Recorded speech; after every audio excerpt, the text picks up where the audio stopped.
Hi everyone and welcome back to National League Lowdown with me, Dan. As you can see, we've got a full house this evening, but we do have a special guest with us. First, Craig, how are you, mate? You okay?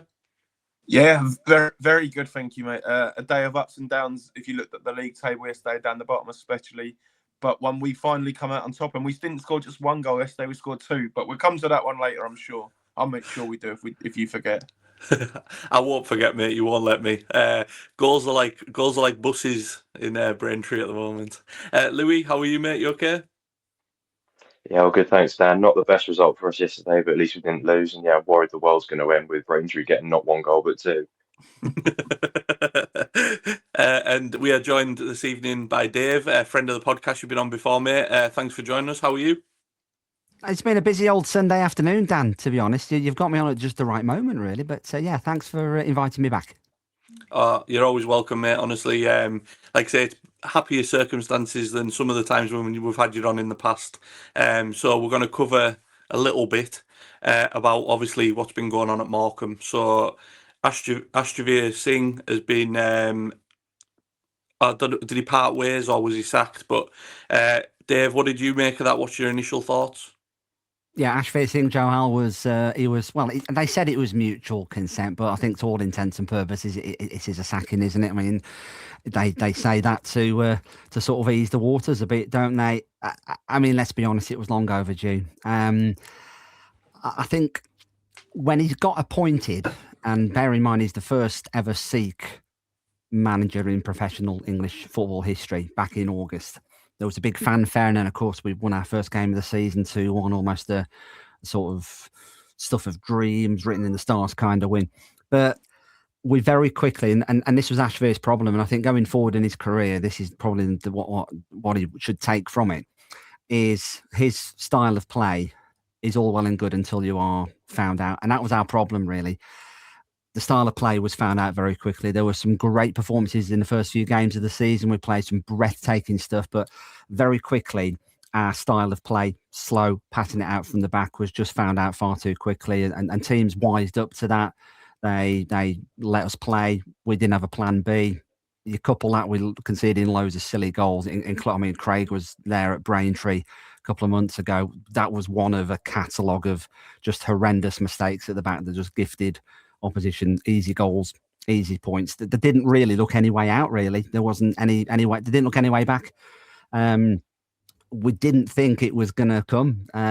All the noises from the owners, obviously Punjab Warriors being the same ethnicity, and the owners have made it very clear from the start that part of the reason they bought Morecambe was to enhance and increase participation of ethnic minorities in professional sport, and that's, but I think, part of the reason why Ashvir was appointed in the first place. Really, there's no getting away from that fact.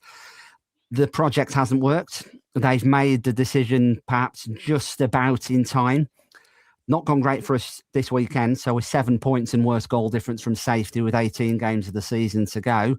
So it's quite the mammoth task to stay up or to even stay in contention, really. But it's not quite too late. If they'd have left it another week or two, it may well have been too late. So I wish Ashvir all the best. It just didn't work out for him. Whether or not he has a successful career as a manager or a coach in this country or another country, I suppose that will remain to be seen, really. He's only 30, so he's got loads of time on his side to sort of forge his career elsewhere. But the bottom line is, gents, our squad is not 23rd in the National League, 7 points from safety squad. We're just not. It's as simple as that. You look at some of the players we've got with hundreds and hundreds of games of EFL experience. We should be nowhere near the bottom four. I'm not saying we should be challenging near the top even necessarily, but we should no way be in any kind of relegation trouble. So hopefully now, with what's happened this afternoon, we might see a bit of a bounce. I suppose that's what the club are hoping for, and that's what we're all hoping for, really. Yeah, I mean, it's interesting you said there about obviously just being done in time to kind of salvage the season. It was one of them things where we've talked about it on the podcast nearly every week now, saying it's got to happen, it's got to happen. But then when it actually happened, I think everyone was kind of caught off guard because it just didn't seem like it was going to happen, did it? It almost came out of nowhere, Dan, to be honest. And I'm pleased. I think everybody is really disappointed it didn't work out, first and foremost. Whatever you think of Ashvir Singh Johal as a person or his ability as a coach or whatever that might be, you don't want to see your team and your manager fail, do you? You're willing, and we were willing Ashvir to do well. And it became clear that it just wasn't going to happen. The reality is we've got 54 points to play for. We need at least 30 of them. We may need 32 or 33. So that's 9 or 10 wins from 18. And that's the task that we've got. And that's the task that Gateshead have got and the task that Truro have got. It's not so bad for a team slightly above the drop zone, like your Braintrees and your Suttons and your Brackleys. They've got a little bit less to do, but the task is absolutely enormous. And I don't think it can be underestimated. Whether it's too late for Jim Bentley to come in and save the season, I guess we'll find out. Yeah, and you mentioned him there, been announced today. Jim Bentley's coming in till the end of the season, former player, former manager. Louis, I know you were going to ask about Jim Bentley to Dave. Yeah, I mean, he's obviously a legend of the club, given the tenure he's had before in terms of keeping you up in League Two on a shoestring budget. Do you think that it's the right appointment, or do you feel like it's the owners thinking, pandering to sort of the fans' expectations and trying to get them back on side with an appointment like Bentley?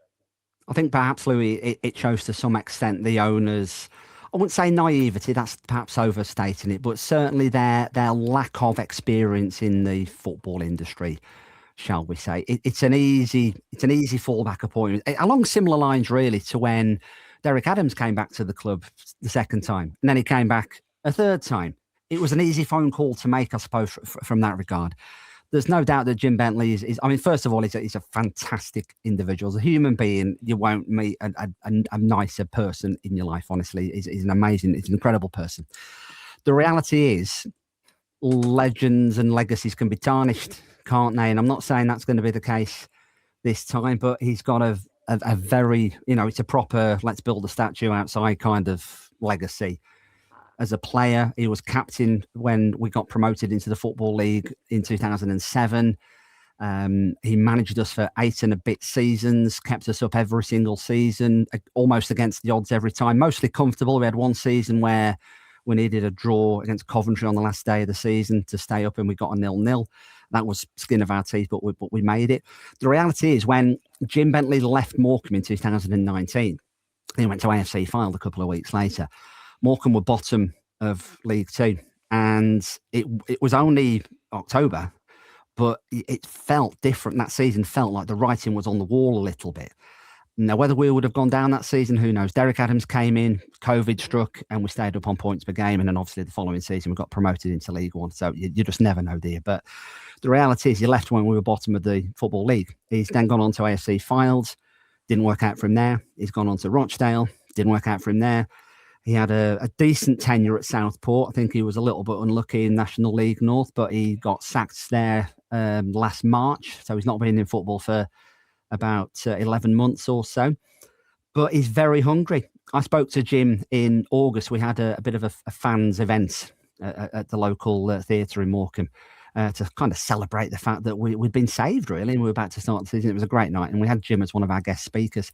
And he speaks ever so well because he's got so many stories about the club. But the one thing that he was very clear about was he still had a great hunger and a great appetite to be in professional football, whether it was a manager, assistant manager, not necessarily Morecambe. I think at that point he thought the door was well and truly closed, and I think everybody felt the same. But he is 100% Morecambe through and through. From a footballing point of view, Louis, to answer your question, whether or not it's the right appointment, it's purely a case of time will tell. One thing that is for sure with Jim is he will get everybody, the staff, the fans and everybody absolutely and totally rejuvenated, because the mood and the atmosphere has been absolutely on the floor for a very long time at the Mazuma Mobile Stadium. He will give us that boost. I think whoever came in as manager would give the players a bit of a lift, because I think it's reasonable to say that some players, as I alluded to, just weren't giving it perhaps their best. Maybe they stopped playing for him. Maybe they didn't believe in Ashvir Singh Johal's footballing philosophy. and we're playing below their level. It's as simple as that. And that's why we are where we are in the table. So hopefully Louis is going to get the new manager bounce. He'll certainly increase the mood and improve the atmosphere a millionfold. And I can't wait to see what happens. But in terms of prediction, are we going to now stay up? We've got a lot of work to do. And that would be the same whoever was appointed. Yeah, and just on that, do you think he'll tear up the sort of style of play that Johal put in place, or do you think he'll try and adapt it and make it a bit more defensive solidity, that kind of thing? Jim was a central defender, and when he was manager, he had a very clear style of play, and that was keep it solid at the back. And I'm not saying it was a lump forward route one kind of approach by any stretch. Depends who you've got in your team, doesn't it, really? But we won't be passing it sideways on the edge of our penalty area. Not a chance. That's not the Jim Bentley way, unless he's changed his philosophy in the last year or two, which I would be very surprised. I think we'll go a lot more direct, we'll be a lot more physical, and I think you'll see a marked change immediately, really. Whether the players then buy into that new philosophy, because, of course, Ashvir Singh Johal brought a lot of his players in to try and play that way, the way that he wanted to. So he's going to have to get that message in quite quickly. But yeah, I would imagine we'll see a sea change in our style of play, definitely. Yeah, and Craig, I know you had a question for Dave as well.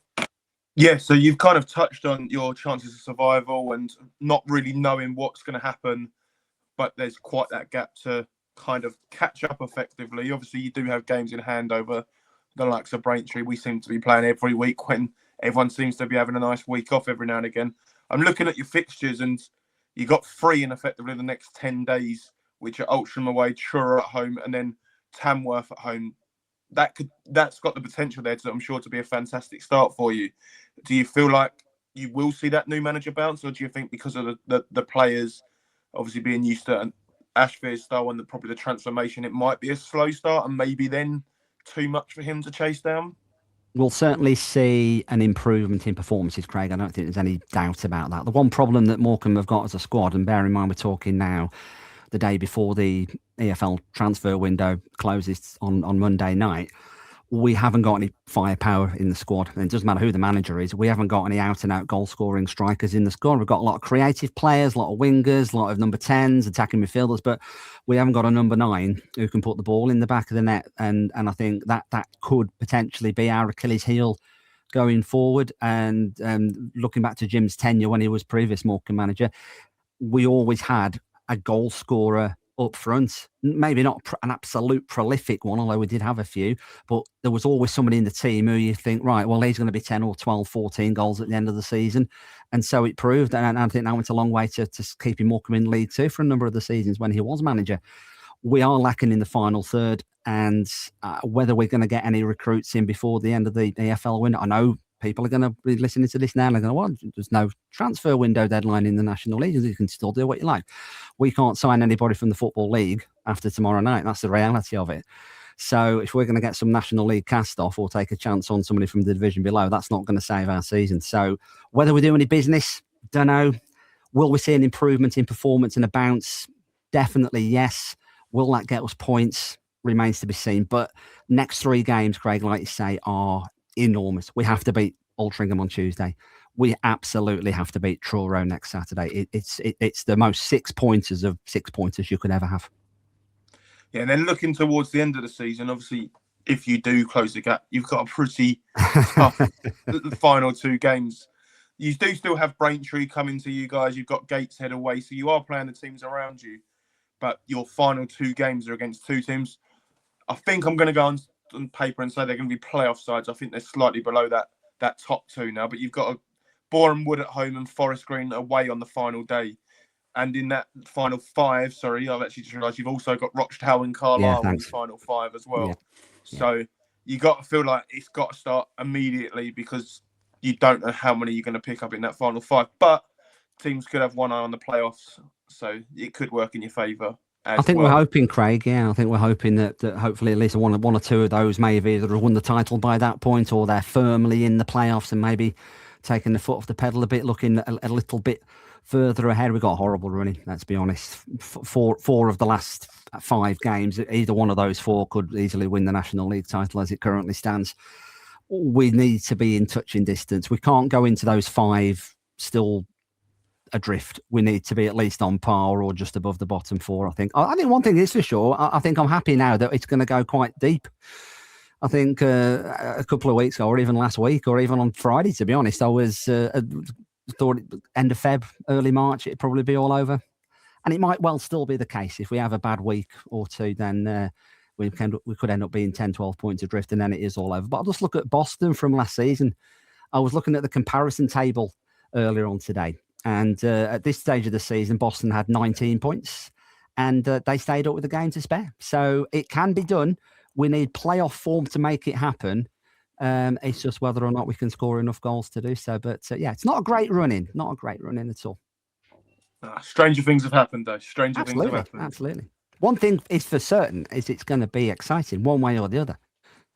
And I don't think Jim Bentley's got anything to lose. I've seen a lot of negativity online this afternoon about how terrible an appointment it is. And I can't agree with that at all, because if you are Jim Bentley, you have got absolutely nothing to lose. And all this about, your legacy is going to be tarnished. And if you take us down, we're going to be playing National League North, regional football for the first time in more than 30 years. And everything that's gone before will be forgotten. That's absolute nonsense. The reality is, it doesn't matter who you support. Managerial positions in the top 5 divisions of English football are very, very hard to come by. There's only about 115 or so positions, aren't there? So if you're offered one, you're going to take it. It doesn't matter who you are or what your history is, you're going to take it. And I think Jim Bentley it's an absolute no-brainer, because if he keeps us up, he's even more of a legend. If we go down fighting, and if we do go down, we now will go down fighting rather than going down with a whimper, as was looking the case, he'll still be a legend for giving it a go to try to save our season. But it's exciting either way. It's exciting either way. I wouldn't fancy being Altrincham on Tuesday. I think we might see a bounce there, hopefully. Yeah, those poor guys at Altrincham, they were your first game back as well, weren't they? And now they're their first game under your new management. It's really, really strange how it feels. But again, we should have played Altrincham on the 3rd of January, and we couldn't. They couldn't beat the weather, so. We could have. It could have been a lot different, but I'm really excited about what's to come.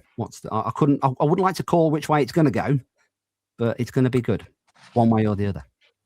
Yeah, we've said on here for a while now. I think it's going to be tight down the bottom, and it's going to be tight at the top. It's going to be a very entertaining back end to the season, 100%. How many points, gents, do you think are going to be needed to stay up? Because it's been 53 the last 2 seasons.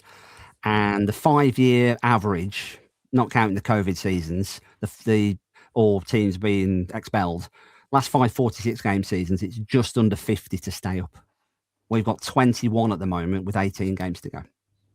I said 45 about 2-3 weeks ago, but a lot of the teams around there have been picking up more points. So I'm going to say 48 to stay up now. I don't think it's going to be as high as last year, because I think Dagenham went down with 52, 53, didn't they? So. Yeah, 48 would be my magic number this year. I'd have said 50. If you'd asked me this last week, I'd have said about 40. But I think Paul Hurst going into Boston, obviously Jim Bentley going into Morecambe, Rob Elliott seems to have turned some sort of tide around at Gateshead. I think teams at the bottom are going to start picking up points when we didn't expect them to. Aldershot obviously picked up. So I still think 50 is what clubs need to aim for, because I think it's relentless. I just think teams at the bottom could just go on a run, and then you're out of it, and then you're back in it.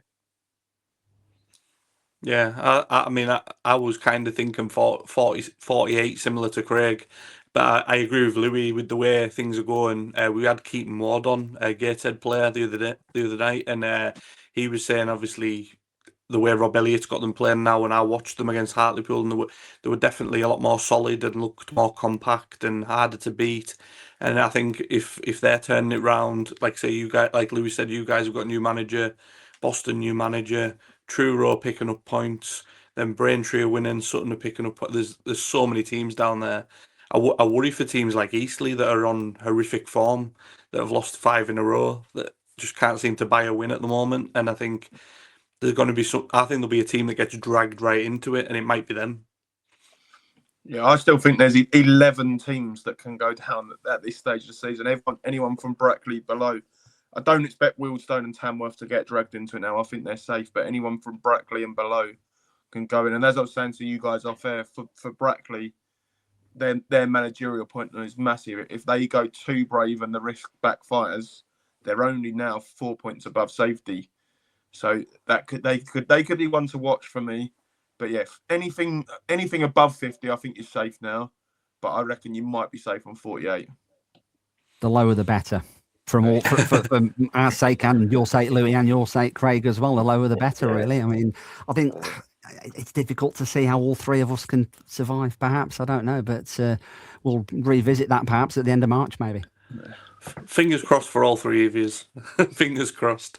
And I think I've got it bad watching Mark Hughes' football at Carlisle. Me and Lou have already talked about doing a National League South podcast next year, so we can do a National League South and North together, Dave, and have you on every week. Yeah, come in, yeah. Yeah, if Macclesfield don't go up, you can have Mark and I'll just have to sit on my own every week. So anyways, that's the Morecambe side of things covered. We're going to go over the weekend's action. We're going to start with Boreham Wood 1, Boston 2. We talked about Boston, new manager, tale of red cards, soft penalties, things like that. Craig, I'll come to you first. What did you make of this one? Yeah, so when you're looking at the scores, when you're at your own game, I checked them at half time and Boston were 1-0 down to Boreham Wood. Abdul Malik scored. You think, right, Boreham Wood have probably got their mojo back a little bit. And when I check again at full time, it will be 3-0 and it will be a routine win for them. So you can imagine my shock when I looked at, I think I ended up seeing it during the game and seeing that they were down to 9 men and 2-1 down. And it was a bit of an implosion from them. For the penalty, it's one of those ones where as soon as that man gets that side, you've just got to let him go. Him knocking it in the net is a lot less painful for your team than them scoring a penalty and being down to 10 men. And then from there, obviously, Boston have got more spaces. The spaces have opened up for them.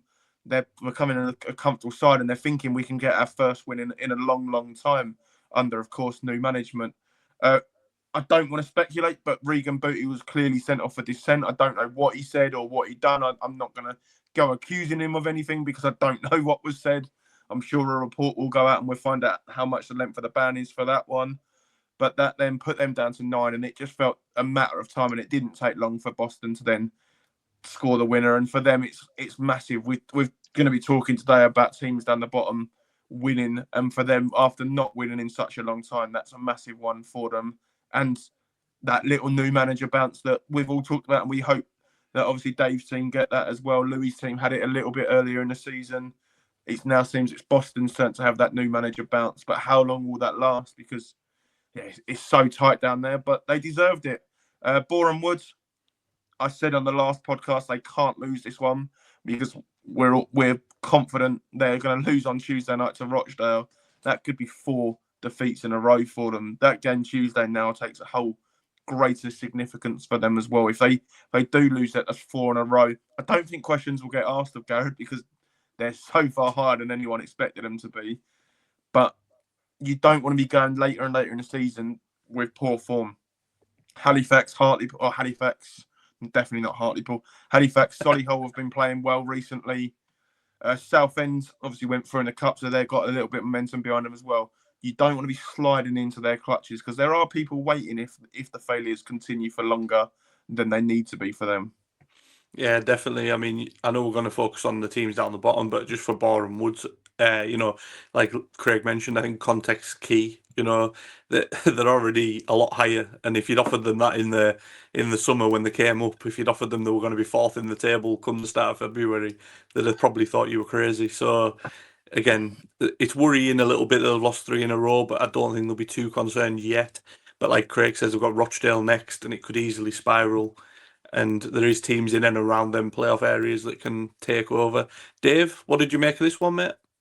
I think on paper, like you say, it's a shock result, isn't it? But when you look a little bit deeper, then perhaps it wasn't. Paul Hurst is a great manager. I think he's an excellent appointment for Boston, to be honest. I think he's going to get them fit, he's going to get them organised, and they now have a very good chance of staying up. Boreham would have overachieved. There's no getting away from that. But they've got good players in attacking areas, haven't they? And this is what I've been saying all season. If you've got somebody who can put the ball in the net, and they've got Matt Rush, of course, who's been doing just that, They got other creative players like Abdul Malik and others in the final third who can make stuff happen and score their share as well. They're going to be getting the points, aren't they? It's as simple as that. I think any lingering issues about are they going to challenge for the top spot in the title, I think that's long since gone. I think the 9 or 10 points adrift of York now. You never know, of course, but it's all about securing their playoff spot, isn't it? But I think, as you rightly say, Craig, bad runs are hard to break the longer that they go on, as we know, went down the bottom end of the table. So they do need a win soon, whether it comes against Rochdale on Tuesday. I'm like you, I'm not convinced it might, but they've had a great season, come what may, up to this point. Definitely, mate, definitely. Louis, what did you make of this one, mate? Yeah, I was quite interested in seeing the lineup because he obviously brought Nathan Ashmore back from Bedford Town, cancelled his loan down there and brought him straight back into the side. And obviously Ilisane had played, I think it was his first game since the 29th of November. So he seemed to be adding players with a bit more experienced players who he's known and trusted before in, playoff semi-finals when they've been there. And obviously Ilisane sort of let him down on that because, as Craig said, you just got to let the player go, use your experience, just know what you're doing. And the player is obviously going to go down in that situation if you're going to put a shirt, even if it is one that looks slightly soft and it looks a bit theatrical. For them, they have got Rochdale and York to play, so I think if they want to remain in this title race, they have to win both those games. I don't think they will do it, but it's in their hands to go and make those 2 statement wins and put themselves back in that position. For Boston, I think if you said to their supporters when they looked at the fixtures and saw Halifax, Southend and Bournemouth, and you'd have told them they'd have gotten 4 points, they probably would have taken it. It's a good return from those 3 games. They need more wins at home, though. They're only 2 wins at home from 14 games. And when you look at their fixtures coming up, they've got us on at home next weekend, so I'm really looking forward to that one. Gateshead, Tamworth, and Woking at home in the next 4, and then there are 4 away games at Scunthorpe, Forest Green, Rochdale, and Carlisle.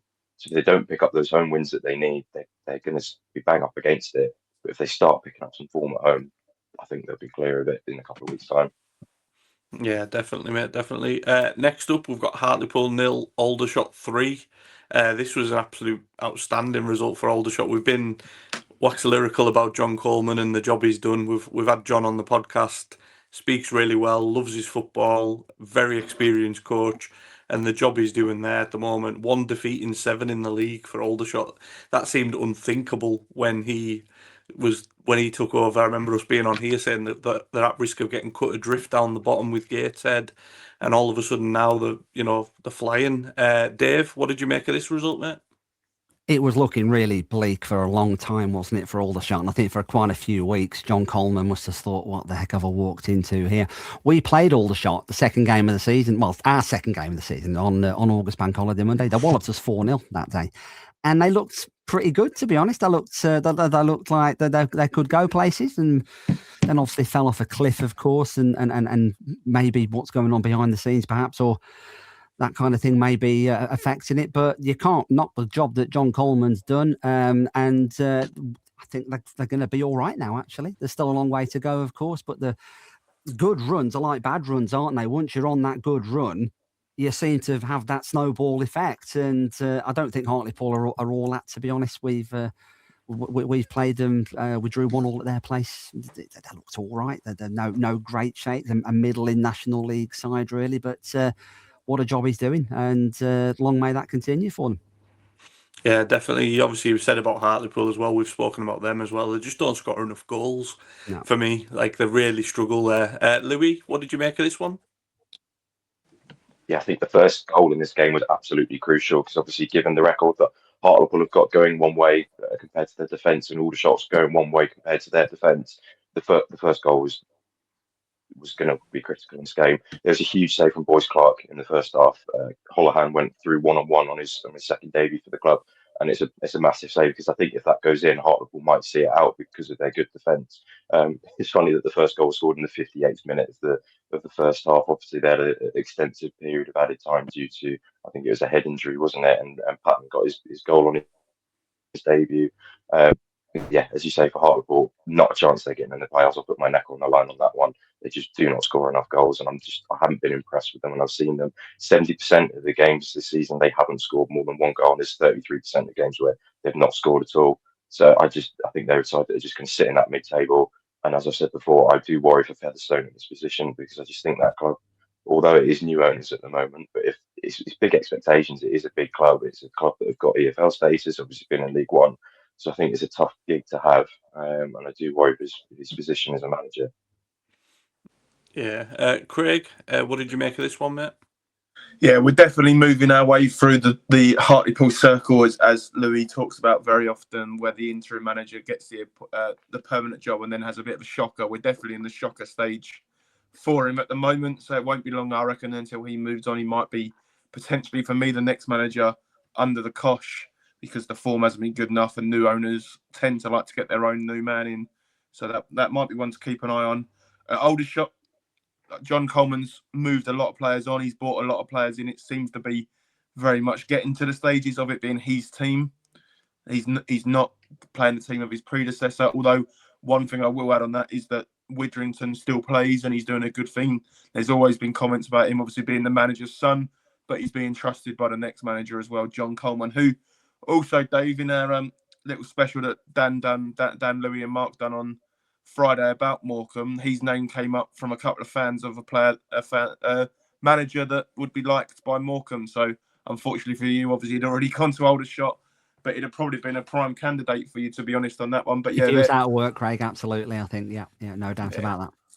But no, he's an excellent manager, and when you guys spoke to him earlier in the season, you can see, despite obviously his advancing age, he's got such a love for the game, and that's clearly translated on their players, because they had no Josh Barrett yesterday, and when you see that starting lineup, you think that could be a problem, but it was absolutely no problem for them yesterday. And yeah, it's testament to the teams around them now that they're picking up form, that they're not completely safe yet, but I reckon they've got more than enough to get their heads above water now.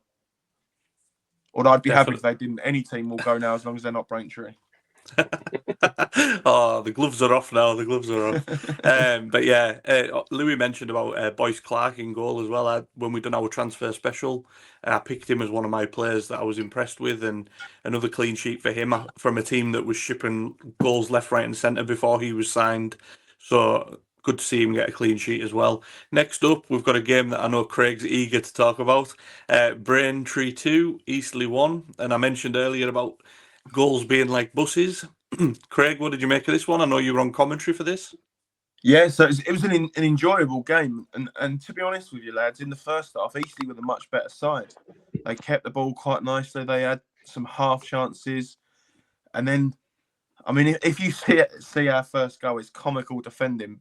But I do think we've also got away with one just beforehand, because the defender's shielding out for a throw and Walker goes right through the back of him, and the referee just goes, well, I'll give you the throw-in. And then from there, throwing, we've won the first connection. It's looped up, and there a couple of defenders have got in each other's way, and Walker's managed to get a shot, scrambled off the line, and then Shay Cooper manages to turn it home, and we're 1-0 up after about 43, 44 minutes. And I've seen a lot of 0-0s there, and we've deserved to score. And in the first half yesterday, I don't think we deserved to score, but we took the one chance that really came our way. And then for the 15 minutes after half-time, we were fantastic. We were playing some really good stuff. Langston hit the bar. They had chances. We had chances. It turned into a bit of a basketball match. And then there was a bit of chaos. Well, they had a shot saved by Terry's feet. Francis Clark nearly scored an own goal, which Terry saved again. And then from the resulting thing, it came across to who else but Aaron Blair, who was the man whose goals got us up to this level. He scored home and away against us this year, as always expected. A great finish back across Mason Terry. And then you're thinking, here we go again. We're going to drop points. At this stage, Boston had started winning. Aldershot were winning. It was all, oh no, here we go again. But then they dug in. They showed character. Ryan Clamping came back from injury. He's been out since, I say, the first game of the season. He got injured the week before the season in a pre-season friendly. He was crucial to us last season. He bombed down the left, floated across up. Townsend flapped it for the third time from across. He was flapping at everything yesterday.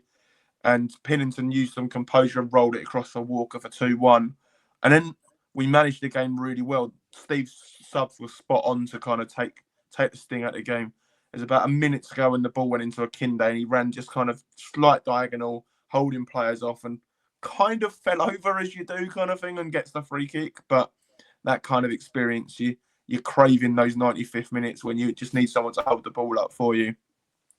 And yeah, a really, really positive result. And special mention to Mason Terry. Obviously, he's had quite the week. I didn't realise on Tuesday night when he scored against Truro, he was also in negotiations to end his loan move with us and go to a League Two team, which Steve mentioned in his in his post-match press conference afterwards, that fell through on Tuesday night, and then he managed to pop have a goal on Tuesday night and drop a performance in like that in goal. So a week Mason Terry won't forget in a while, and hopefully we keep him by this time tomorrow night. He's still in a Braintree shirt because he's a fantastic goalkeeper.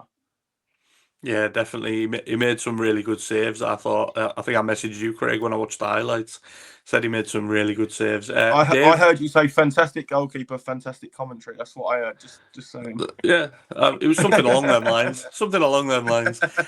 Talking of fantastic commentary, Dave, what did you make of this one, mate? Oh, smooth, Dan. Thank you very much. I was surprised at how I've seen that. I watched the extended highlights, and I was surprised how poor Nick Townsend looked in goal for Eastleigh, actually, because when I've seen him play, certainly for Newport, he's always had a worldie. He's always been picking them out of all, so it's always looked really, really solid. And when we played Eastleigh earlier in the season, he looked great as well. So to see him flapping at crosses and being a bit hesitant was a bit of a surprise, really. It's a massive win for you guys, though, Craig, isn't it? It's an enormous win. Certainly, like you say, when you're not scoring too many, and a lot of the home games look like they might be 0-0. And I think when we played you, it was you won 1-0, one chance all game really, and you scored. Yeah, that was our first home goal since that day. And it's those kind of wins that you get the points in the bank that might do you a world of good in the weeks ahead. Really, a lot of work to go for Braintree, of course, but these grinding out the wins. I think it's that habit, isn't it? And I think, as we've alluded to earlier, Eastleigh, what was it, 4 defeats in a row now? They're slipping down the table. They didn't look great when we played them, although they did beat us, of course. They could be one to watch for slipping into the bottom 5 or 6 in the next couple of weeks. Yeah, I mean, they came up here and got a point at Carlisle when they came up here in November, and I actually thought they played all right. I mean, we were in control, but they dug in and got a late point. But then I watched them now, and they look like a totally different team to what I seen back in November. So yeah, I do think it is a worrying sign for them, and they are the team I'm kind of looking at as getting really dragged into that relegation scrap. Louis, what did you make of this one, mate? Yeah, it's a completely chaotic game, wasn't it? I think before the weekend we probably thought, oh, this isn't the game for the neutral to watch, and then all of a sudden it becomes the best game of the weekend. I think the biggest compliment you give to Braintree is the fact they travelled to Truro on Tuesday night. I assume you've done it there and back without a hotel, and then have gone and put in a performance that you've gone and turned out and got the 3 points in such a massive game. 30 attempts in total in this game. The XG is interesting. So Braintree had 2.5 expected goals and Eastleigh had 2.1, even though Eastleigh had more chances by stats. So Braintree seemingly had the better chances. I don't know whether that was reflected in the game, Craig. Yeah, so Walker missed a bit of a sitter as well. That was probably higher XG than both the goals, to be fair, the one he missed.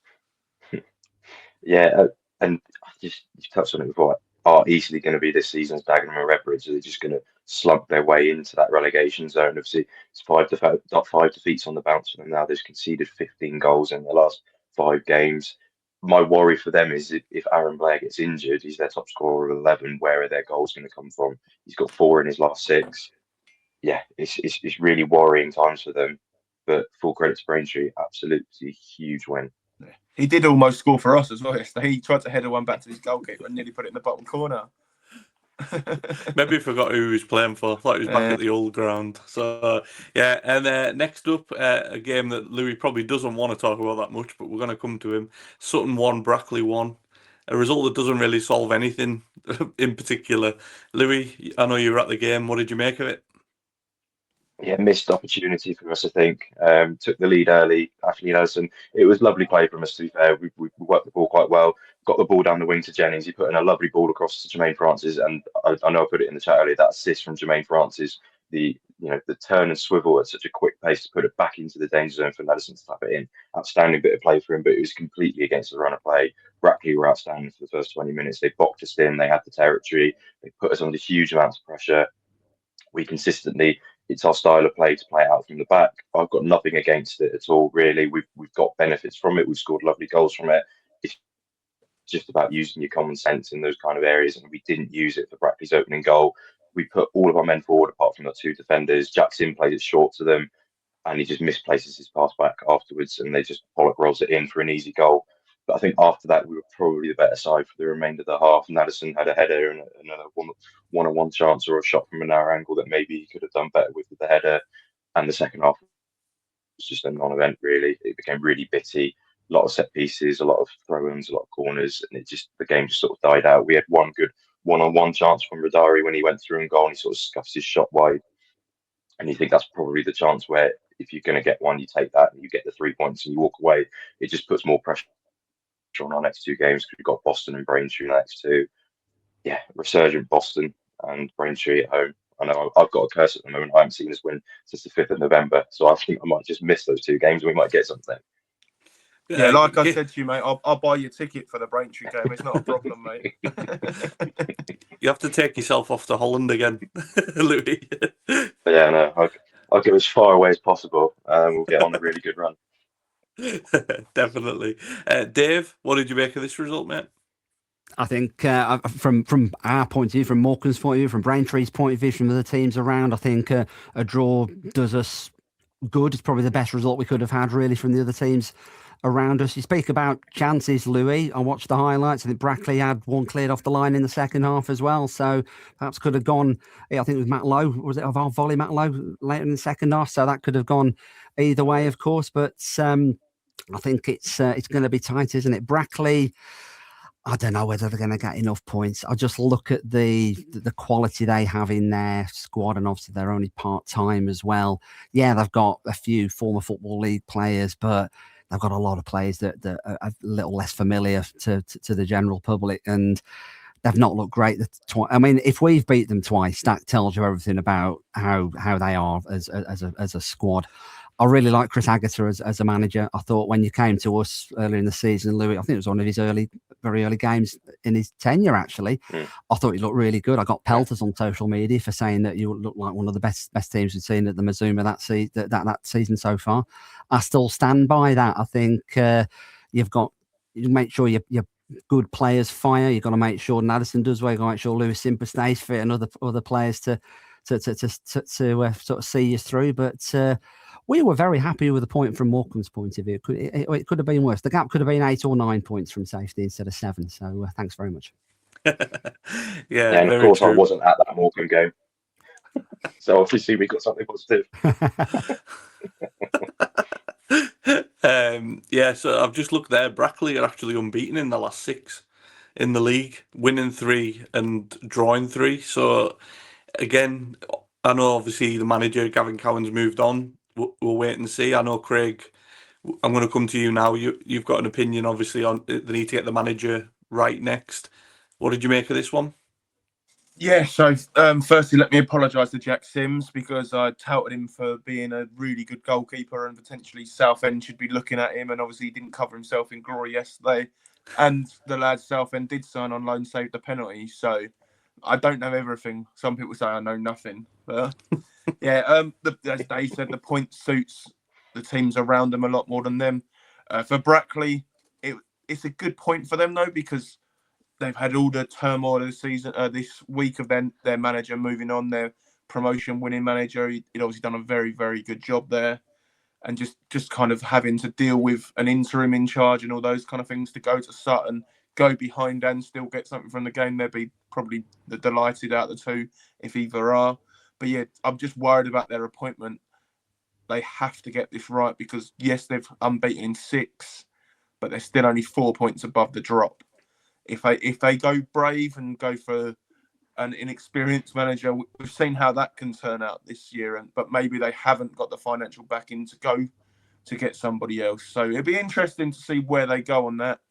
And I'll be watching that one very, very closely because when we done our predictions recap a couple of weeks ago, I did have them to go down, even with Gavin Cowan. So I think the chances of them going down now are increased even more if they don't get this appointment spot on.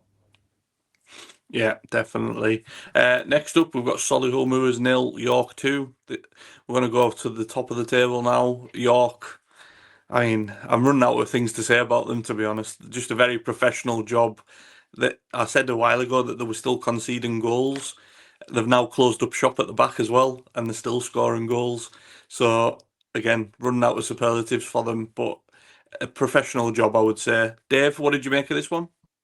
Well, Solihull was they beat us 2-0 in Ashvir Singh Johal's last game in charge of Morecambe, and they looked really good. I'll be honest with you, they're complete. We drew 4-4 earlier in the season. They looked a really, really good team. I think Chris Millington's got them really well organised, and you've had the results uplift that they wanted when they made the change of manager. I think from York's point of view, Dan, you've hit the nail on the head. They're just a really good team. And they've shown they can win games and score goals even when Ollie Pearce doesn't score, which was obviously the case yesterday. And I fully expect them to be playing in League Two next season. I've said that for quite a number of weeks now. Solihull are going to be absolutely fine. They're going to finish comfortably in mid-table. There won't be any problems there. For me, it's just how many points York win the title by. It's them or Rochdale. I think it's going to be. I think York will start to pull away if I had to put my 50p on it. But yeah, professional job and not an unexpected 3 points. Yeah, I mean, just touching on Solihull Moors as well. We played them a couple of weeks ago and drew 3-3, and they're a very good side. They create a lot of chances, score a lot of goals. They beat Tamworth 7-1. I think they beat Aldershot, was it 4-1 or 5-1?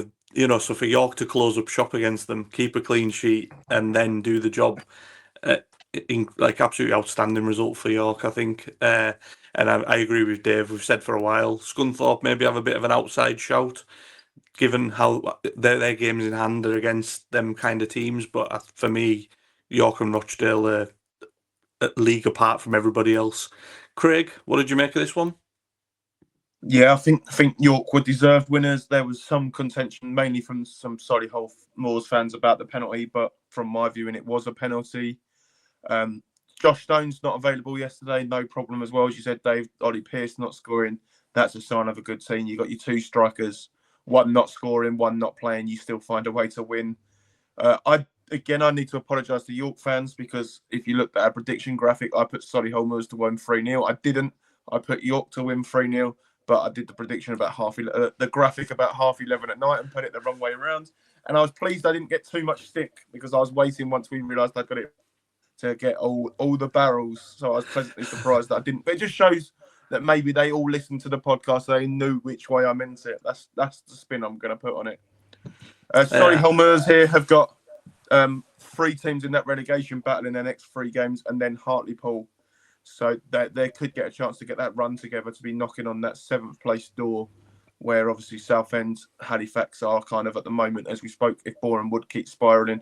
I do think we've said it numerous times that their managerial change came at the right time, but if they'd have been a bit braver in the summer and maybe looked to get Millington in earlier, then they could have made the playoffs. But yeah, they've got to stay in the relegation zone over the next 3 games with Brackley, Eastleigh, and then they come to Braintree for my next commentary game on the 14th of February.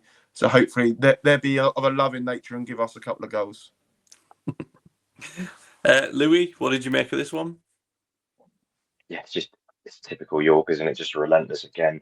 16 attempts on goal they had, racked up for next year, 3.05. So it's just, yes, you say you're running out of words for York in that sense. And I think they're just sort of cancelling out the noise around them. Obviously, Rochdale got their big win in midweek, scoring in the last minute. Everyone's going crazy. And I think York just know what they're doing now, having learned from their mistakes from last year. I think they do go on to win this league. Whether it goes down to that final game of the season against Rochdale, I don't know. If there is a team that's going to run away with it, it will be York. Chris Millington was not happy bunny after this. His post-match was incredibly interesting, calling the integrity of the referees into question, and saying that they expect a little bit of humility from them after the game. Albeit from the reverse angle, I can kind of see where he's coming from. I could see their argument of it not being a penalty. But the issue is, I think York just deserved to win anyway. I think they were just a above them, created numerous chances, and it could have been more on the day. So, the penalty didn't make much of a difference. I think York would have still won the game had they not got the penalty. Yeah, definitely. I think if York hadn't scored the penalty, they just found another way to open the scoring. Instead, they're just relentless, like Louis says. And then last up, something positive for me to talk about: Carlisle 3, Altrincham 1. This game, honestly, you've probably seen the highlights, and that was all that happened. The game was very uneventful.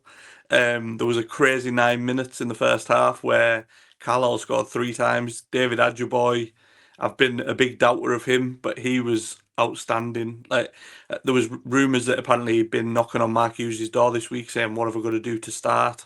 what have I got to do to get in the team? Do that. Do that. He was brave. He was confident, picking the ball up, taking his man on. Everything you want from your winger. Obviously, you got the opener, got the assist for the second goal, and then, like I said, it was a own goal for the third, and then it was game over. Really, Carlisle kind of took the handbrake off for that 10 minutes, which was great to see. But then Mark Hughes, being Mark Hughes, was quite eager to put the handbrake back on, and we kind of just invited the pressure in the second half. It was annoying, really, that they got the consolation goal. They did have a chance, to be fair, at 3-1 where it could have been 3-2. But other than that, it was a comfortable day for us. Good to get back to winning ways after a bit of a bad run. I still have question marks around Mark Hughes. I'm not going back on it because we won one game. I still stand by what I said last week. But one positive as well was Charlie Wyke. He's been out since 2024. He was back yesterday, came on in stoppage time, got a rousing reception, deserved club legend in my book. One of the best strikers I've ever seen at Brunton Park. Nice to see him back. Whether his long-term future's with us, I don't know. Again, with the injury as well, who knows how long he's got left in his career. But it was nice to see him back, and it was a nice feel-good factor around the ground. Dave, what did you make of this one, mate? I mean, it makes a nice change to have a feel-good factor around Brunton Park, Dan, doesn't it? It doesn't happen very often, which, given the fact that you've averaged more than 2 points a game this season, is absolutely baffling to me. I mean, you beat us over Christmas, just before New Year. And it was like you were going off to the gallows. It was absolutely ridiculous. Absolutely ridiculous. And I personally, I mean, I don't see Carlisle every week, obviously, but I don't get the hate that Mark Hughes gets.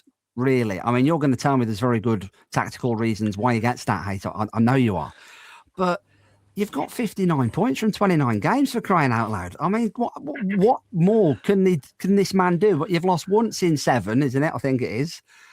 And every time you seem to lose one game, it's almost like you've got this, or most of the fan base, you've got the God-given right to win every single week, and you haven't, because the National League's a tough division, isn't it? It's a really tough division, as we're finding out. And Braintree and finding out. But I don't know what more he could do, or who would do any better than Mark Hughes as manager of Carlisle. Bear in mind who he had previously, and that disastrously ended in the way it did. I don't know what you want. Are you going to win? Are you going to go up as champions? No. Are you going to be in the lottery of the playoffs? 100% yes. Is it an absolute lottery whether you get through the playoffs? Of course it is. Are you going to be in League 2 next season? You perhaps deserve to be, arguably. But, I mean, I don't know what Carlisle fans, what more Carlisle fans want than what you've currently got. I'd love to be in your position. I mean, being on the podcast... Craig's rubbing his hands in with glee there. With you three lads, it does make me appreciate the position we're in. But I would say my thing is just, I can only speak for me, I can't speak for everybody else. But my thing is, when we take the handbrake off, we done it at Solihull, we done it for 9 minutes against Altrincham, and we can play some really good stuff. But the problem is we're too negative. Anytime anyone picks the ball up, the first thought is backwards, and that has to be in the coaching. I agree. Mark Hughes had a free hit when he came in last season because he couldn't do any worse than Mike Williamson did. So again, I agree, and he gave us a fighting chance of staying up. Fair enough, we didn't stay up. But I think for me, Mark Hughes is just, if he just let the handbrake off, you know, you watch teams like York come to Brunton Park and everything was so negative. And I get York are a very good side. And I've said this on here, I'm not saying we have to beat them. I'm not saying anything like that. I'm just saying we have to lay a glove on them. York come up here, and when we went to their place, and we didn't lay a glove on them for 90 minutes over 2 games. We've been beaten 8-0 over 2 games by them. And you think of the money we've spent, the budget we've got, the players we've got. I just think in them games, they're the ones that will define our season, and they're the ones that we're not getting anything out of. And that's my issue. Rochdale came up here, played us off the park, didn't lay a glove on them. We've still got to go to their place next. Probably won't lay a glove on them. It'll be a carbon copy of that game. That's my issue. I can't speak for everybody else. And then obviously you've got to remember the fact that we've been on back-to-back relegations as well. So we've had 2 horrific seasons before. So I think a lot of people maybe just look at it and go, oh, more of the same, more of the same. But I agree, when you put it into points per game, things like that, we are having a good season and we're doing well. I just don't fancy us in the playoffs because, like I've said, when we play any of the teams in and around us, generally, we're normally outplayed. and that's my issue. So just from my perspective, but I don't speak for everybody. Trust me, they've told me I don't speak for everybody. I just speak for myself. Is it? Craig, Is it? Sorry to hijack a second. Sorry, Dave. It's all right. Are you saying that the games you've lost, then, if you're a Carlisle fan, the games you've lost because you've had the handbrake on? I wouldn't. I would say sometimes depends on the games. I would say more points dropped. So I mentioned the Eastleigh game earlier. Boreham Wood, when they came up here at the start of the season, we were 3-1 up. We put the handbrake on, and they came back, drew 3-3. Eastleigh we were 1-0. We tried to see the game out. It was 1-1. The defeats aren't necessarily with the handbrake. The defeats are just we're not good enough. We don't compete. And like I say, for the money we've spent, the wages we pay, we've got a lot of players that could be playing at a higher, well, on paper should be playing at a higher level, and they're not laying a glove on Boreham Wood when we went there, Rochdale when they came up here, York both times, even Scunthorpe. We won at Scunthorpe, but they were down to 10 men, and they actually probably played us off the park for about 70 minutes of that game. And they're the worrying games because, like I say, if we get into the playoffs, and it is a lottery anyways, but as soon as we come up against anybody in and around that area, we'll lose. And I think that's more what people are thinking at the moment, where it's like, we're definitely not going to go up because it doesn't matter if we're in the playoffs, because whoever we come up against is too good for us. And I think that's the underlying problem. But like I say, I only speak from my perspective. I don't speak for everybody else, because they normally tell me in the comments, Dave, that I'm not one of them. So like I say, it's a good season on paper, but like I say, with context and relegation from League One, relegation from League Two, multiple managers, a lot of money on wages spent, a lot of players in the door that haven't been good enough that have now been let go, that we've brought more in. There's a lot of upheaval going on, and it seems a bit chaotic right now. But we'll take the win and we'll take the positive. I don't want to seem too negative. The win was good. Luke Armstrong on the score sheet as well. Craig, what did you make of this one? Yeah, the title charge is back on. Joking aside, obviously, I doubled down on Carlisle about a month ago to win the title, and then they got battered by York. You touched it nicely there. I think if this was York in this situation at 3-0 up in the stage there, that they win 5-0 and they've rested players in the second half and all those kind of things, Carlisle made it a little bit harder than it needed to be in that second half. And if Altrincham did score a second, that ground would have turned a bit hostile again, and you never know, they might have gone 3-3. But it's a win. Like Dave says, the form hasn't always been terrible. It's sometimes, as you've then alluded to, the performances and the handbrake. If you finish third this season, and Louis alludes to it a lot, it seems to be like that Forest Green season from last season where they weren't vintage, but they picked up results. They stayed in and around it, and then ultimately come up short in the playoffs. And then they've gone a different way this year. That might be a way you guys look at for next season as well. But the likes of Regan Linney just haven't hit the heights that he did earlier in the season. I'll be honest with you, I'm not great with the stats, so Louis will jump in or you will in this one. I can't remember the last time he scored a goal. And I remember there was a Gateshead on Boxing Day, I think. Yeah. There was a comparison at one stage between him and Pearce has just gone up and up and up and up and scored more goals. Whereas Linney, maybe his numbers at the start of the season weren't sustainable because he obviously isn't the main number 9. He plays off the left. But if you can somehow get him back to where he was and picking up these 3 points every week or 4 every 2 or whatever, you still have an outside chance of doing something in the playoffs. But I think the title's gone from your reach despite this result. Altrincham, another team that are on a bit of a free fall really in there. They had a good January, to be fair. They obviously beat Boreham Wood, got the points against Forest Green, and you think, oh, they must be doing really well. And they're literally 2 points above the drop. That's all they are from them. So them results against Forest Green and Boreham Wood now are massive. They didn't have them, they'd be sitting in the relegation zone on 26 points. So Neil Gibson, I feel, can be coming under pressure there because their aspirations at the start of the season, I know they were under Phil Parkinson and he's the second manager in. Their aspirations were not to be fighting relegation or mid-table. They wanted to go for the playoffs again, and they're coming up very, very short. And if they don't get things right soon, and Braintree hopefully keep picking up results, Aldershot do, Sutton do, Truro, Morecambe, Gateshead can can find some points, they're going to be really in trouble as well. So they're another team I'm not ruling out of going into the relegation zone at some stage this season. But yeah, they're an interesting team. I do think they get results maybe when they shouldn't, and that might be what keeps them up. But that's not a position they ever dreamt they'd be in at the start of the season. Definitely. I've just looked there. Regan Linney's got 1 goal and 2 assists in his last 10 games. And the goal was a penalty. So like you've alluded to there, Craig, not quite good enough when you think how the season started with, obviously Manny D's been injured, but it was him, Ollie Pearce and Manny D all at on the same goals. Manny D's obviously been injured, so it's different, but Linney and Pearce, it's chalk and cheese. Now, Louis, anything to add on that one? Yeah, I think it's just the context of the situation. Obviously, the pace that Rochdale and York are setting is outstanding, and it's as I said on the last podcast, the pace that Rochdale's setting is better than what Wrexham and Notts County is setting. So it's kind of comparing against the impossible in some ways, because what Rochdale and York are doing is absolutely outstanding. But I looked at your record against the bottom half teams, and you've played 13 games against the bottom 12 because you've played Altrincham twice now. You've won 10, you've drawn 2, and you've only lost 1, and that defeat came against us at the start of the season. I had to get that in, to be fair. But then you look at your next 3 games, and as you said, you've got Rochdale away, Scunthorpe at home, Forest Green away. If you get through those with a decent points return, you've only got 3 teams from the current top half in your last 13 games. But there's a huge chance for you to rack up a good tally of points in those last 13 games and really put the pressure on when, I don't think York and Rochdale will slip up, but if they do, and someone is going to capitalise, it's Carlisle's there for the to capitalise on, because you've got that run at the end and you've got that such good form against those sides at the bottom. Yeah, the title charge is back on, up the Carlisle.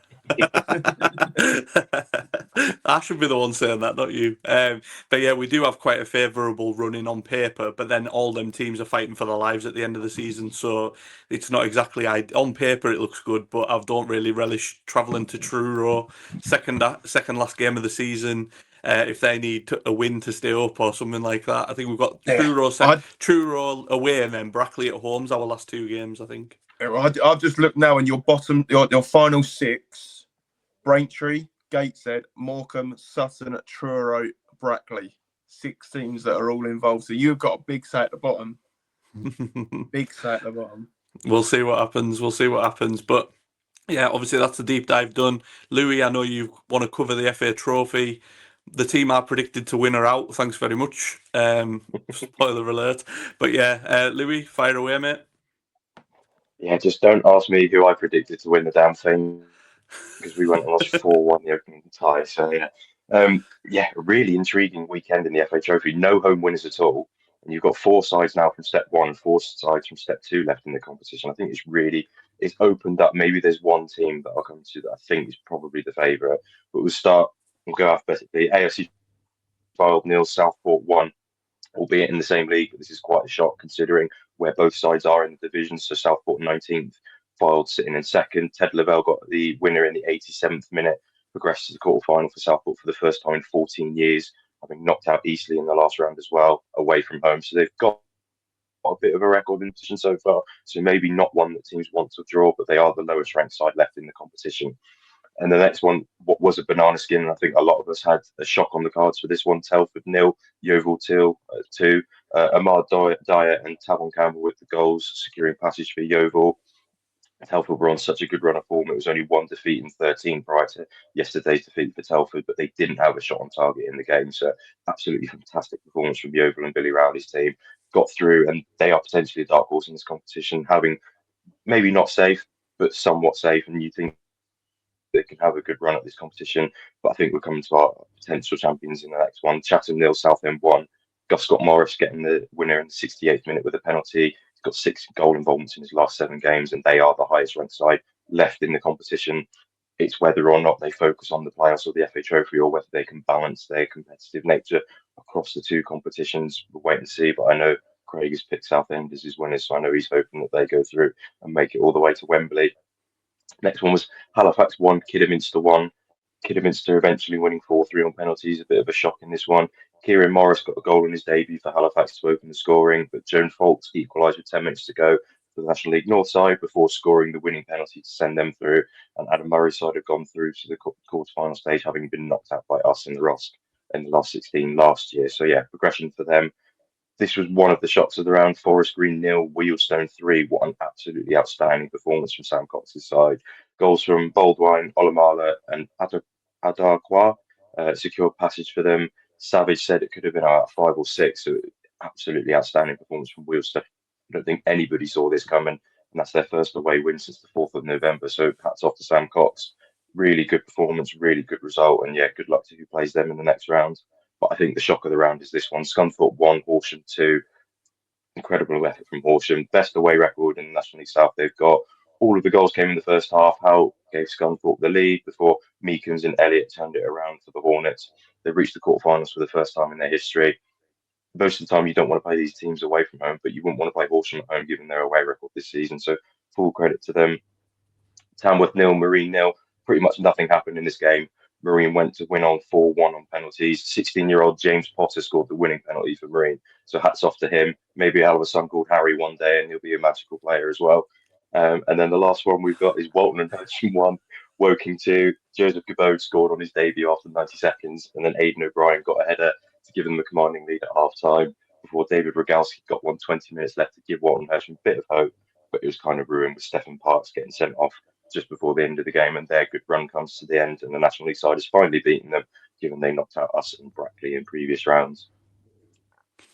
Yeah, well covered there. That the Harry Potter joke is obviously something you prepared earlier. You could tell.